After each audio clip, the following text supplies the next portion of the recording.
ideas, which I think will give you perspective on what we're all dealing with. So let's start with this.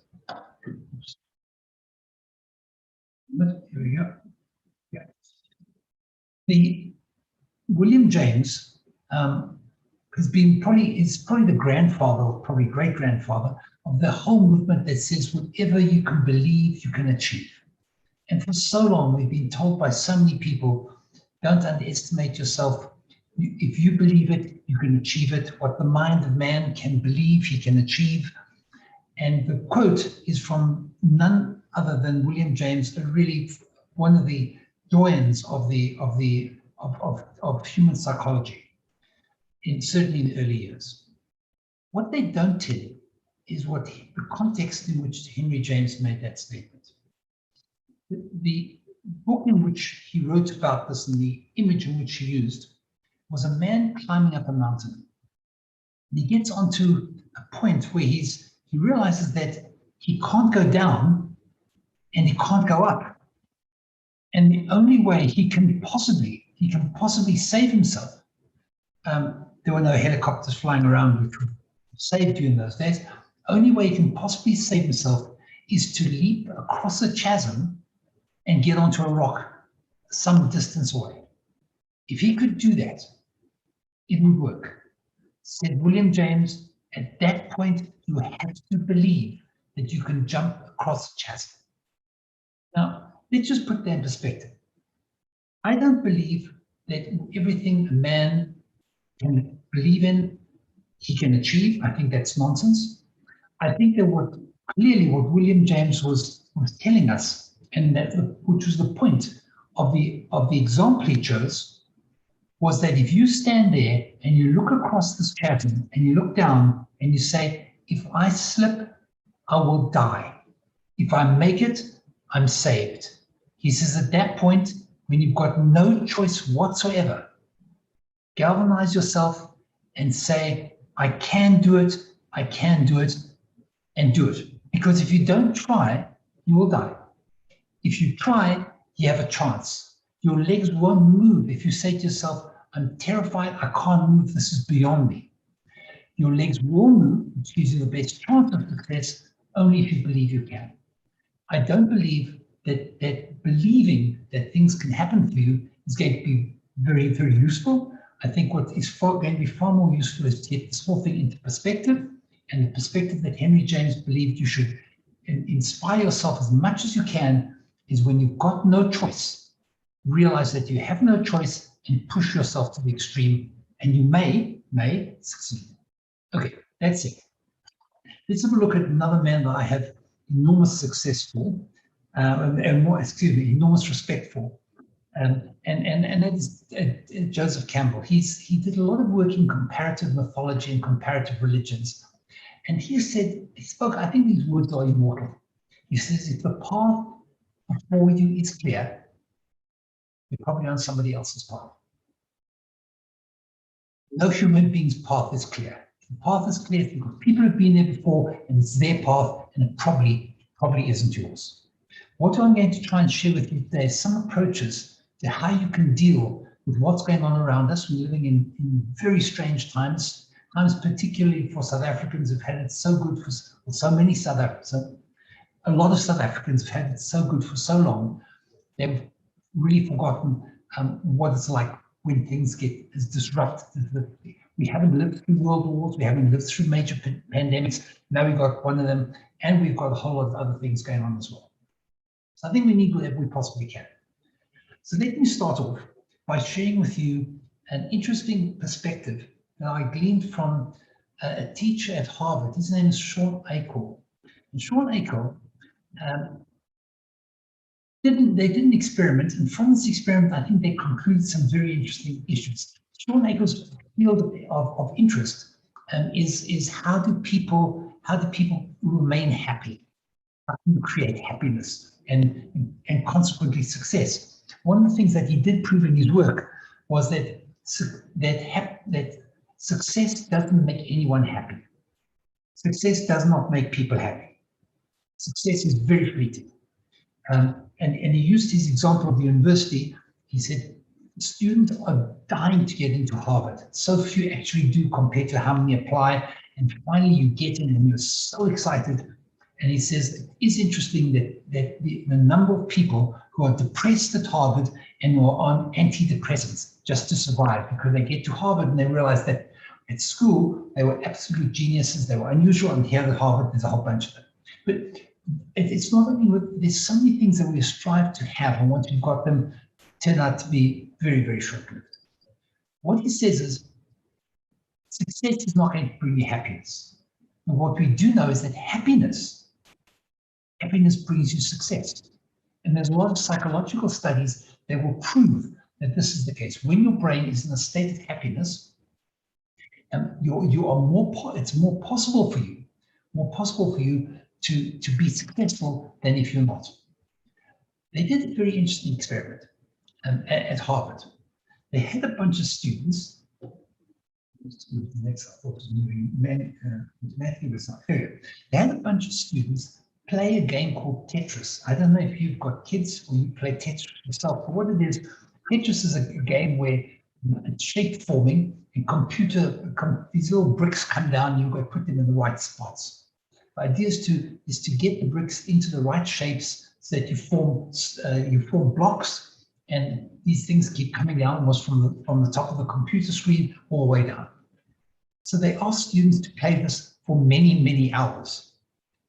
What they found was days after the study, some participants literally couldn't stop seeing the world as a set of Tetris shapes. They said that they found themselves looking at books on the table and saying, hey, if I push the books at that angle as opposed to this one, I'll be able to get more books there. They walked into stores and said, once they stacked the shelves like this, they saw bricks like that. And they started seeing, for days afterwards, they started seeing shapes all over the place. Once a couple of students actually said they dreamed of shapes falling from the sky. This effect is called cognitive afterimage.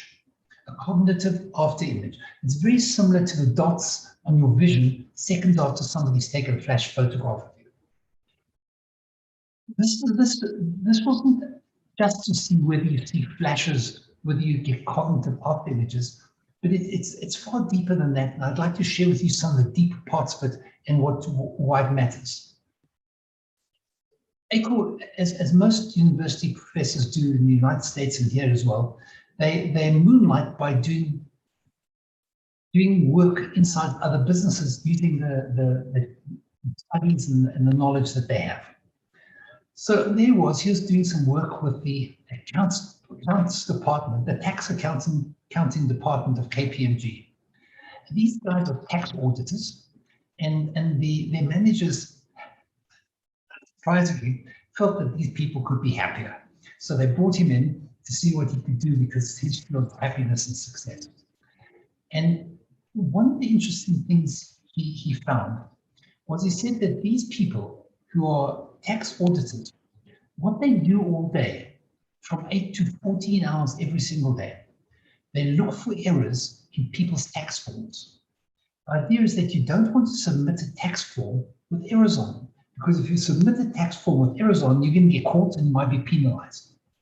So what they did 8 to 14 hours a day is to look for errors.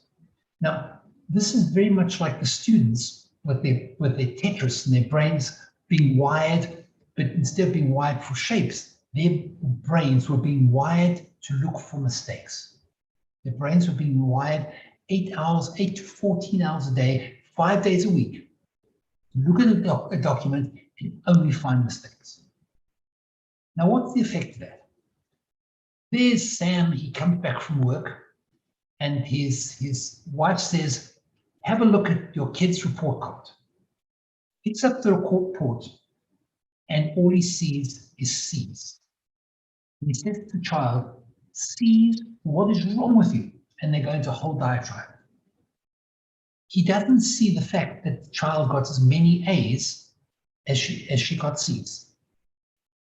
Because his brain is so wired to looking for mistakes, all he looks for is the errors.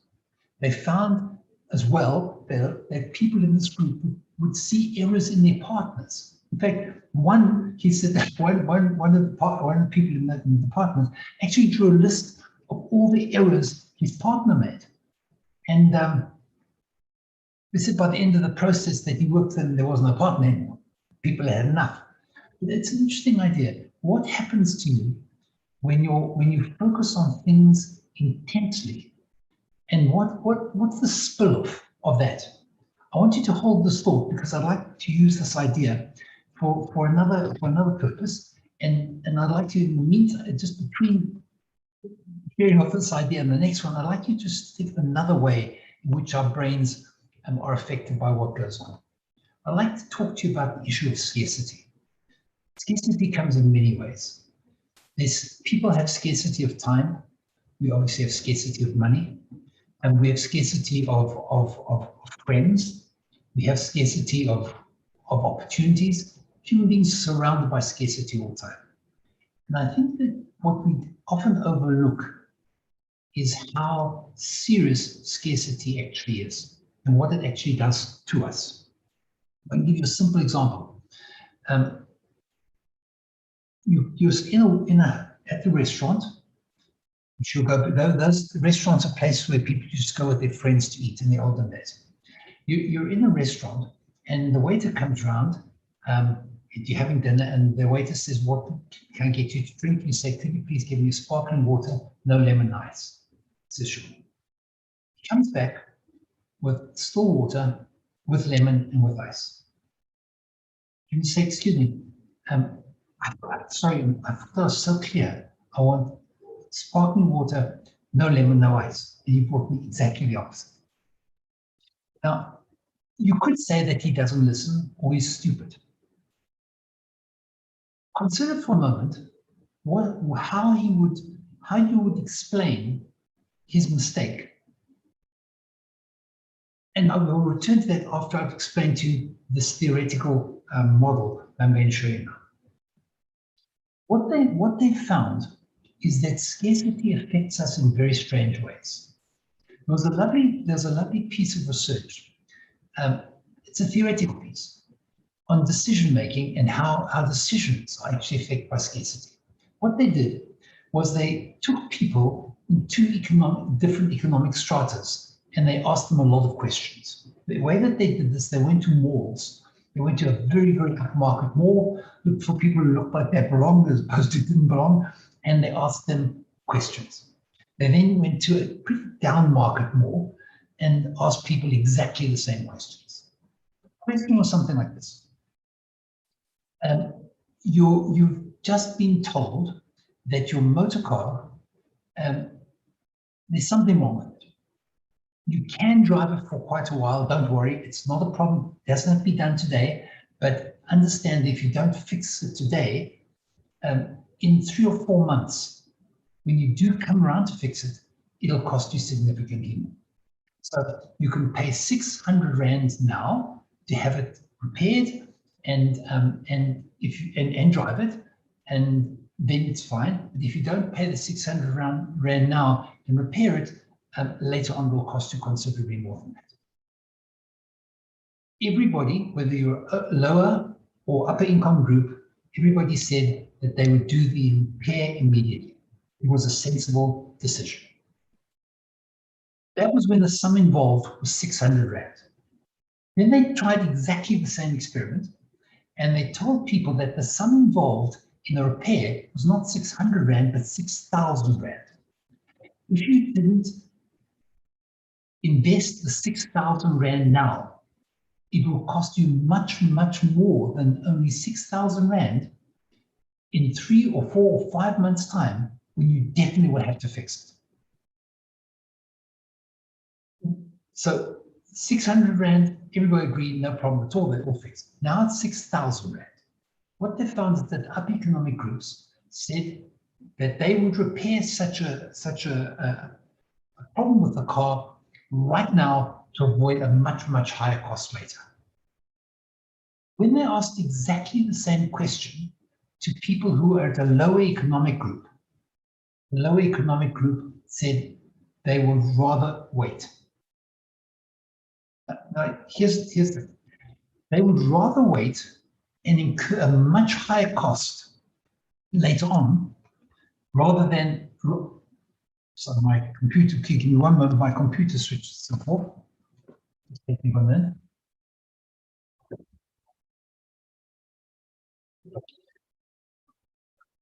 They would rather incur much higher cost later on than do the repair right now. Why this is an insightful and a significant issue is because the fact is that it was hypothetical. Excuse me, I just want to get this computer going again. That's all. Okay. It was a purely hypothetical question. And despite the fact it was only a hypothetical question, what happened was that the people in the lower socioeconomic group chose mentally to do something which they knew was silly, which would be to delay the expense longer than was necessary. Now, the issue here is this. It's purely theoretical. Why would they have done something like that if it was purely theoretical? And besides which, we were talking about doing this on a car that very possibly they didn't even own. And despite the fact that it wasn't their car, it was theoretical money, poor people behaved irrationally. We need to ask ourselves, what happens under those circumstances? What scarcity does to your brain, and this is a salient point, it's like hearing noise in your brain. And what noise is the person hearing? The person is hearing, what do you mean 6,000 Rand now? I've maxed out my credit card. I won't even be able to make the payments this month. I don't even know who I'm going to borrow the money from. And now you want me to spend 6,000 Rand on this? Obviously, I can't do that.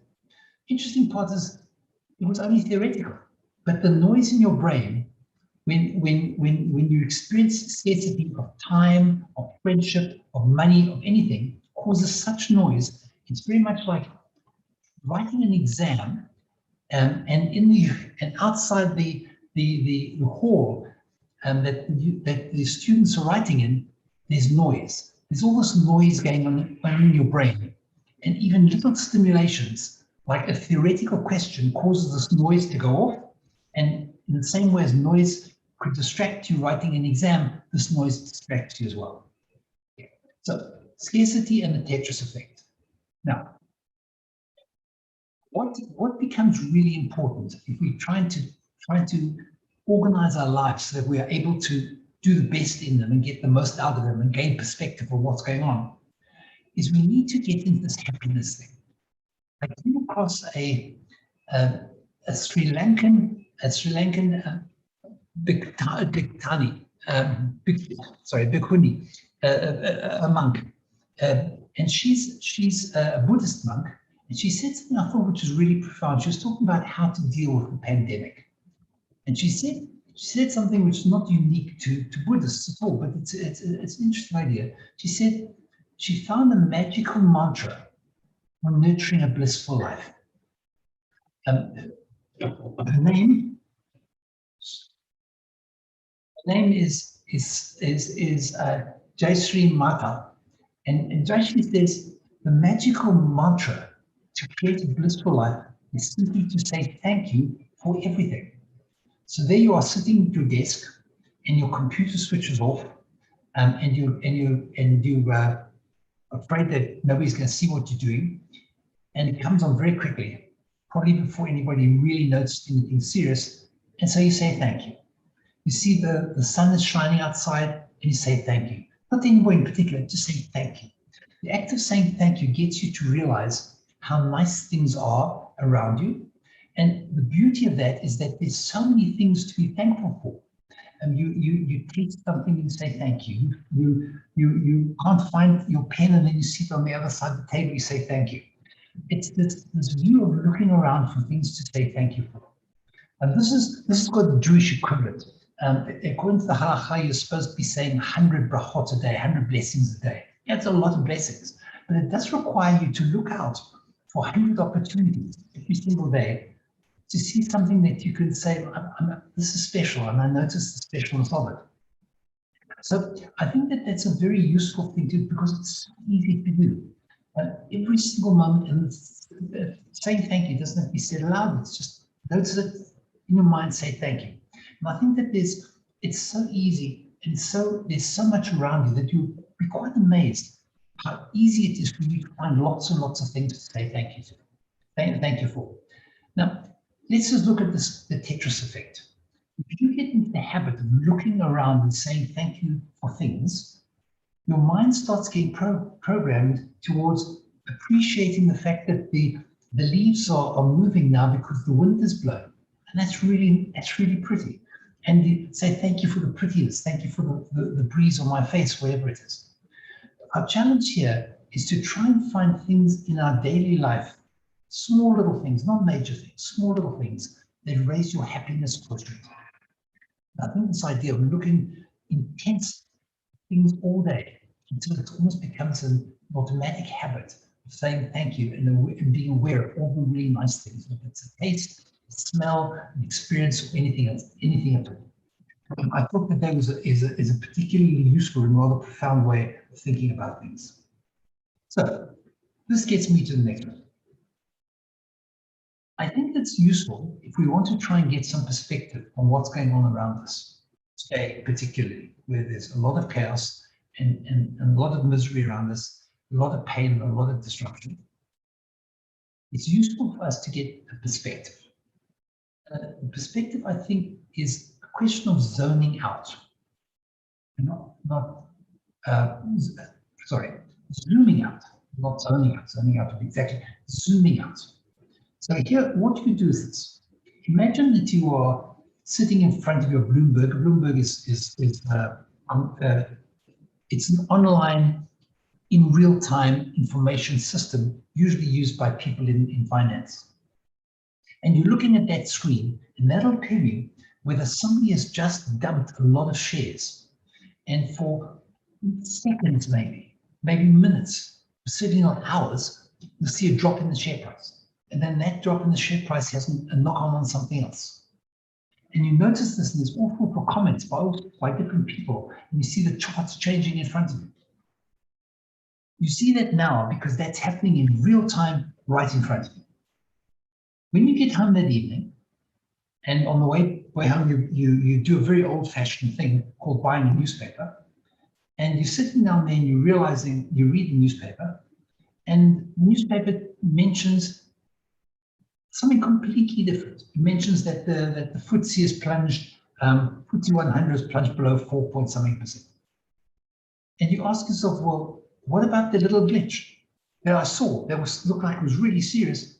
Well, if you step back and 3 or 4 or 5 hours later, it wasn't even relevant. It wasn't even relevant. The fact that the FTSE plunged is something that you don't even notice when you read your copy of The Economist, which is a weekly magazine. So something that happened during a day for a short period was terribly significant. At the end of the day, in the greater scheme of things, with all the different things that happened around the world, it wasn't that important. Especially if it happened in another country and you don't even live there. And then by the time the week is ended, it's not even anything anybody's really bothered about. Let's consider a newspaper that's not coming out weekly. This newspaper only comes out once a year. And let's make it easier. It comes out once a century. So now this year they're publishing a newspaper for the last 100 years. Not the last week, not the last day, not the last hour, the last 100 years. And the headlines scream the spectacular rise of China. Is that the most important thing that's happened in the last 100 years? I mean, China's here already, we know that. No, in the last 100 years, China went from being poverty-stricken, being a place where moms would say to kids, eat your food, think of all the poor children in China. And it was almost like a symbol of poverty and restriction. And today, China is a superpower that economically will meet or exceed the United States in a couple of years. That is certainly the most amazing thing that's happened in the last 100 years. if you had to look at China being a superpower in the weekly, it's not relevant. Over 100 years, that's really, really relevant. And then we have a bank, Lehman Brothers. They survived wars, they survived depression, they survived everything. They couldn't survive Dick Fult's leadership of the company, and the whole thing falls apart. That was a shocking. And you can imagine why those would be the news. Those would be the news headlines, taking a 100-year view on things. Consider what would happen if we took a 200-year view on things. We've got a newspaper that was printed only once every 200 years. It's just come out today. What would the headlines say? What would the headlines say? Well, the headlines might say, poverty has been eliminated. Eliminated. Over a 200-year period, poverty's been eliminated. Are you kidding? There's 7 billion people on the planet. Probably 1.5 billion of those 7 billion people are living on $1, and what poverty line was $1.5 or $2 a day. 1.5 billion people is a lot of people. That's not eliminated. But if you took a 200-year view, 200 years ago, if there were whatever the population size was then, which was probably around 1 billion, 2 billion, of that 2 billion, you didn't have 1 in 7 people living in poverty.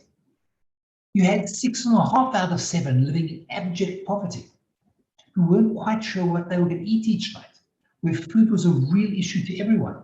Only people who actually had enough food were royalty and a few very rich people. For the rest, people were really hungry, and it was a real problem for them. So it wasn't that there were some people who were hungry, 1.5 out of 7 billion. There was 6.8 out of 7 billion would have been starving every day, or starving or near starving, or at least worried about food. When you zoom out, things look very, very different than when you're locked in very deeply. What you see on a Bloomberg that's in real time, every single moment, every day, looks very different from what you read in the newspaper in London that night.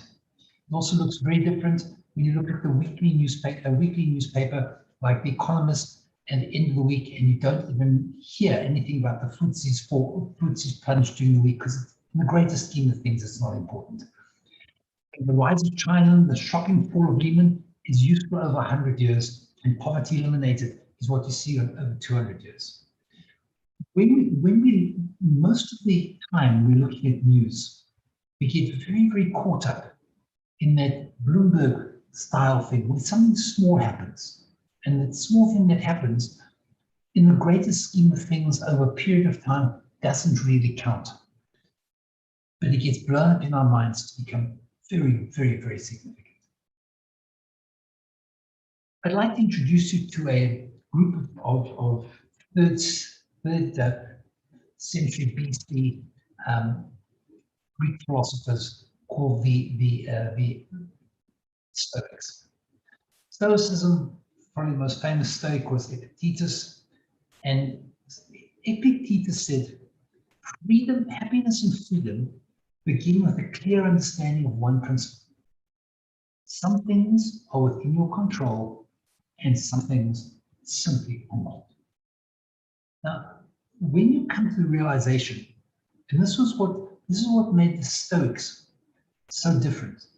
The Stoics presumed, Spartans, what everybody knows. There's so many things which are simply not in our control, and there's nothing you can do about it. So what do you do? Well, we can fret, we can complain, we can agonize, we can worry about. The Stoics said, the fact is you could do nothing about it. And what their real insight was being able to interrupt that point between an experience and the response to it. They believe that if you could only get clear what you can control and how small that is, and you focused your attention on that, and for the rest, deal with it. It's not going to help you. You're very sorry that life is so hard. I know. Nobody's saying it isn't. deal with them. Just do the best you can. That's it. They believe that you're only going to get happy and you're only going to get free when you realize that some things are out of your control. And it's only worthwhile focusing and attending to those things over which you can have some control, as opposed to fretting over those things which you have no control over. And I think that is an insight. It's a profound insight, but it's an insight that I think you have to mull over a lot and really think through. And with time, I think what does happen is you get a sense that there's certain things which simply deal with them because there's nothing else you can do about it. Now, given that, let's have a look at the things you can do something about. Probably one of the most remarkable studies, well, I think it is, it is definitely the longest study of people, longitudinal study ever done. What happened was that in 1938, at Harvard University, they took all the sophomores and they began tracking their health. They chose 268 of them. This was during the Great Depression, and they hoped they'd have from this longitudinal study, they would get some clues about how to live healthier and happier lives. It was called the Harvard Men's Study. Needless to say, they wouldn't allow women into Harvard in those days. Now, of course, it's nothing. But in those days, it was not unusual that the better universities certainly had no women around. Harvard didn't have any, so they called it the Harvard Men's Study. But over time, since 1938 to now, they've been studying the people and their children, and probably in some cases the grandchildren as well. And they've come up with spectacular findings. The difference between these findings and others, that these findings are longitudinal. They've been able to see them over a long period of time and realize what in fact is coming up. Here's some of the surprising findings. And probably the most surprising finding, not only to me and to others, but to the investigators who were following this. They said the most surprising finding was that our relationships and how happy we are in those relationships have a powerful influence on our health. If you want to improve the quality of your physical health, you need to improve the quality of your relationships. The same way as you look after your body and you go to gym, you watch your diet and do all the other good things, understand that the quality of your relationships is a form of self-care as well. And that will improve your life your health, as of course other things as well. In fact, they came to a conclusion based on the longitudinal study. Now, remember, 1938 to today, it's still going on. They found that close relationships, more than money or fame, keep people happy through their lives. So whether you achieved fame or achieved great wealth, if you had close relationships, you were more happy throughout your life. In addition to which, they found that people's level of satisfaction with their relationships, even at the age of 50, they found that it was a better indicator of their physical health. That's why they picked age 50. The quality of your relationships, the satisfaction you get in your relationships at age 50 was a better predictor of your physical health than your cholesterol levels. In which age people seem to worry about the cholesterol, worry about the relationships at least as much, if not more.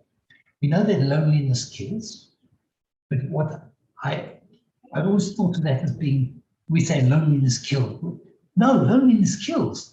It's as powerful as smoking and alcoholism in terms of how much death, how many people die from it.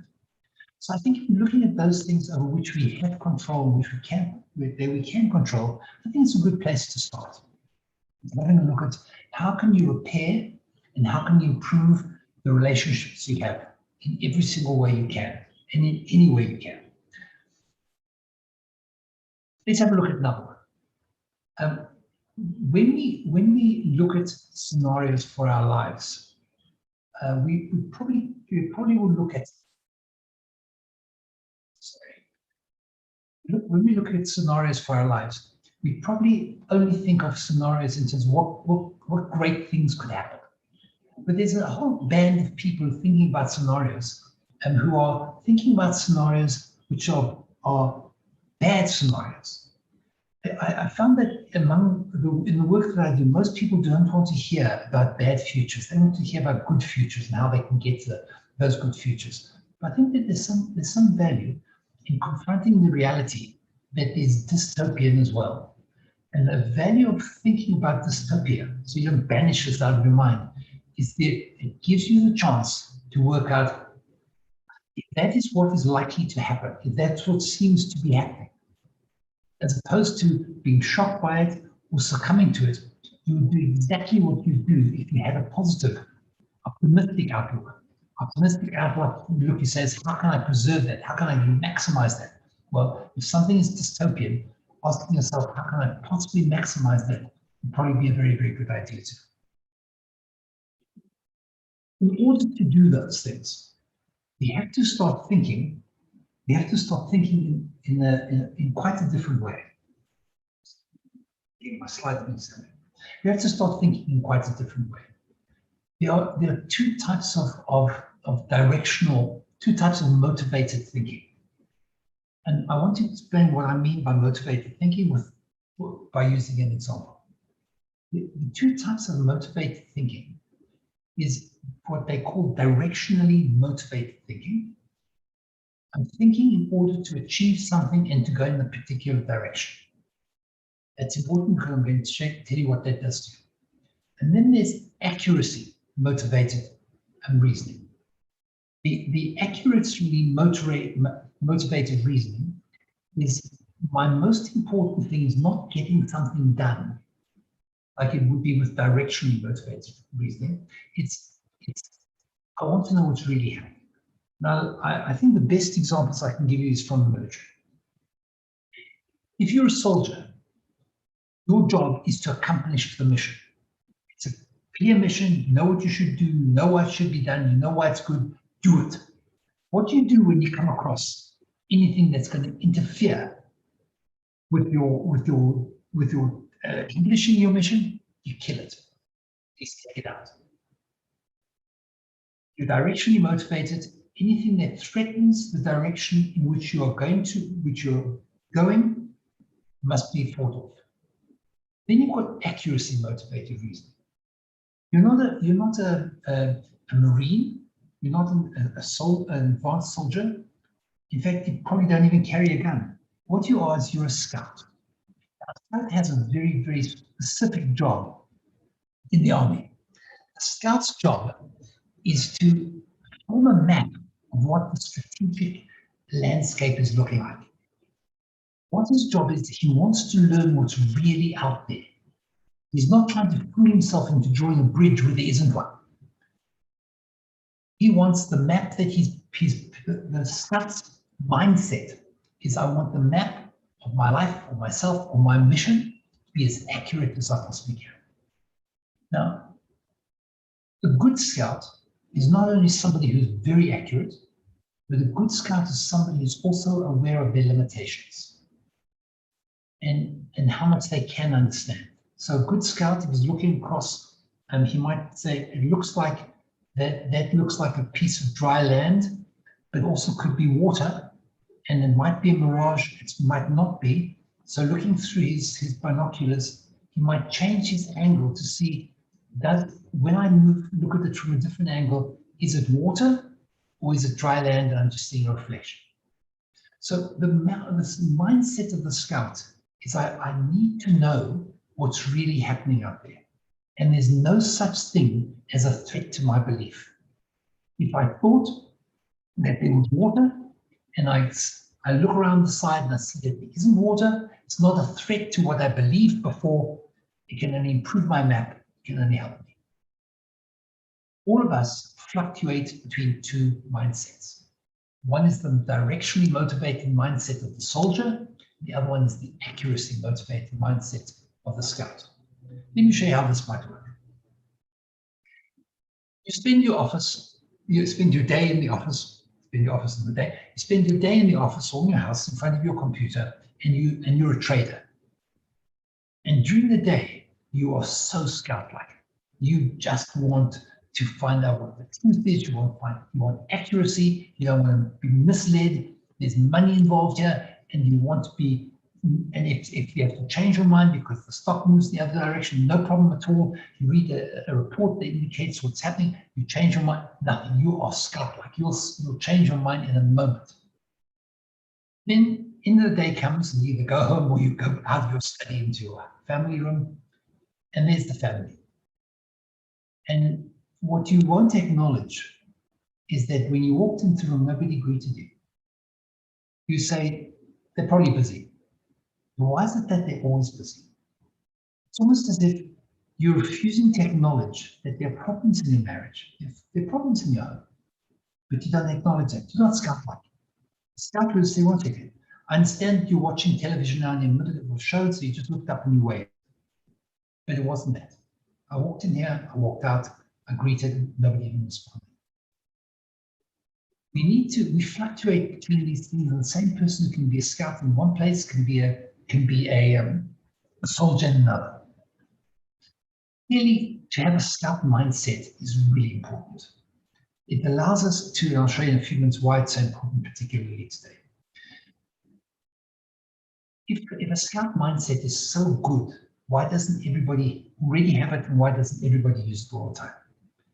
And G.K. Chesterton, the writer, he has an image of a fence, and he says you're walking on the field and you come across this fence, and he says, why would anybody bother to build a fence here, for heaven's sake? It's unnecessary, it seems stupid, let's tear it down. And his caution is, unless you understand why the fence is there in the first place, you'll never be confident in tearing it down. So why do we have a soldier mindset? Why is it that soldier says, get the job done? If anything comes and contradicts what I think, I'll just ignore it. Why? And then there's another mindset that says, no, I want to know what the truth is. I want to understand it. Why is it that we prepare to accept things, nonsensical things even, in some situations when it's clearly wrong, but we don't accept it in others? We wouldn't accept it on the computer screen when we're doing some trades, but when we see something odd enough in our family room, we prepare to ignore that. Why do we do that? And there's a lot of reasons why we have why over thousands of years of evolution, our minds have been evolving towards having the soldier mindset. I think that all social groups have beliefs and values which they implicitly share. And if you want to fit in, you better share those values. And you fit in by demonstrating loyalty to those values and rejecting any evidence that threatens the figurative honor of the group. Let's not talk about South Africa. It's much easier to talk about countries somewhere else.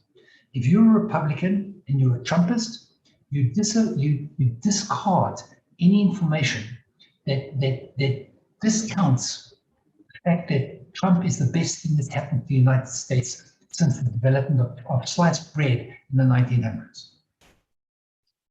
If you are a Democrat, then you look at Trump and you say, what he has done to our nation is unforgivable and will take decades to repair. You look at exactly the same things, you see completely different things, but you see them because of you're looking at it as a soldier. We've been taught over the years that it's very important for us to get to belong and to choose to be part of the tribe. There are other reasons for that as well. We want to make what psychologists call impression management. We want to fit in with other people, and so we behave as part of the group, and we do what the group would expect from us, and we behave in ways that we believe the group would approve of us. So over time, we've learned how important it is for us to fit into all this and not to become too scout-like. It's also comforting, and we like to feel comfortable. there's also a comforting when we fool ourselves. When things go wrong, we say, well, everything happens for the best. The darker the night, the brighter the lights, the brighter the stars. And I wouldn't even change this if I could. The fact is that human beings want to feel comfortable. So we become very soldier-like. But today, truth is more valuable than we can possibly realize.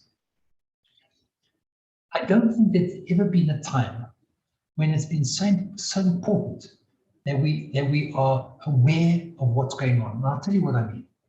We can fix problems if we notice them. We can figure out what risks are worth taking if we notice them. We can decide how to spend our lives if we notice them. We've never ever lived in an environment where this was so possible. If you had a look at what happened in the past, if you were born into a group or society, you stayed there, and there was no chance of you breaking out of it. Today is probably the first time in human history where we have a real choice about a lot of things. In the past, if you didn't have a skill, you suffered. That was it. You suffered without the skill. Today, if you don't have the skill, you can go online and learn whatever you didn't learn when you advanced at your school. We have a choice now that if we don't like where we live, we can move to other places. If you only have a map and the map has only got one road on it, it doesn't help you to see all the options. Today we can see those options and we can take those options. Probably more than ever before, if you want to improve the way that we live, it's to try and get that instinct of more and more often trying to be more scout-like. And the way that you do this, it's not by taking a course. I think that what happens is when you use this often, when you find yourself saying, oh, I was wrong, saying comfortably, I'm wrong. In the beginning, you'll say it consciously, but after a while, you'll feel quite comfortable saying, I'm wrong, and changing your mind. The ability to change your mind a lot is very scout-like, because all you're looking for for what truth is. If somebody comes up with a better idea or you find something new, you haven't changed your mind at all. Your thinking has evolved. And when you start thinking about focusing on what really is, not as giving up on values that you had, but simply saying, my thinking has evolved, you find that's a whole lot easier to deal with what you have to deal with today and make better choices. And with that, I'd like to conclude.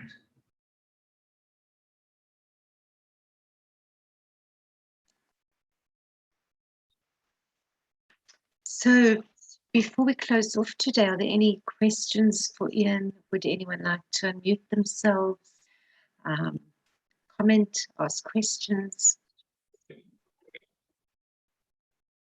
So Ian, from my side, I'm going to close off with the magical mantra that you shared, and I'm going to say thank you for an absolutely outstanding webinar, for speaking to us about the importance of nurturing relationships, on focusing on the things that we can control and not what we cannot control, and for sharing the motivated thinking with us. I think it has been so valuable to every single one of us on this call today. And if we follow your guidance, I do believe that we will all be a lot healthier and a lot more focused. I see Ariela's clapping. Thank you, Ariela. And I'd like to thank you again for your time. Every single webinar with you is completely inspiring, that an hour just seems to pass so quickly. We do have one question that's come up in the chat box. It says some people do not handle criticism well and cannot change their minds, even if they're mistaken.